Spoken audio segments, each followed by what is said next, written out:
Kumakalat ngayon sa social media mga haka-haka tungkol sa kinabukasan ng Petrogas Angels sa PBL.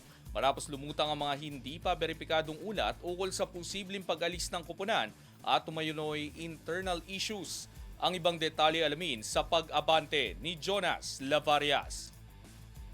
Umiigting ngayon ang usap-usapan tungkol sa posibleng pag-alis ng Petrogas Angels sa Premier Volleyball League of PBL matapos kumalat sa social media ang mga pahayag hinggil sa umano'y problema sa loob ng koponan. Isang viral na post sa X ang nagsabing umano'y aalis na sa liga ang Petrogas at ililipat ang ilan sa kanilang mga manlalaro sa Next Led Chameleons. Gayunman, wala pang opisyal na kumpirmasyon mula sa pamunuan ng Petrogas o sa PBL. Kasabay ng balitang ito ang mga aligasyon ng internal na sigalot sa loob ng koponan. Ayon sa isang social media user, nadismaya umano ang mga opisyal ng Petrogas dahil sa patuloy na issue ng koponan, kabilang ang sinasabing hindi pagkakaunawaan ng ilang veteranong manlalaro at ng coaching staff. May mga pahayag din na ilang senior players ay hindi umano sumusunod sa mga desisyon ng mentors at nasasangkot pa raw sa mga kilos laban sa mga coach na hindi nila sinusuportahan. Gayunman, ang mga aligasyong ito ay walang kalakip na opisyal na dokumento o pahayag mula sa lehitimong source. Sa kabila ng mga kumakalat na balita, nananatiling tahimik ang pamunuan ng Petrogas at wala pang inilalabas na opisyal na pahayag ukol sa umano'y internal na problema o sa posibleng pag-alis ng koponan sa PVL. Matagal nang itinuturing na isa sa mga malalakas at kompetitibong koponan sa liga ang Petrogas Angels, kaya't naging malaking usapin sa komunidad ng volleyball ang balitang ito. Sa kasalukuyan, nananatiling hindi verified ang mga ulat habang patuloy na naghihintay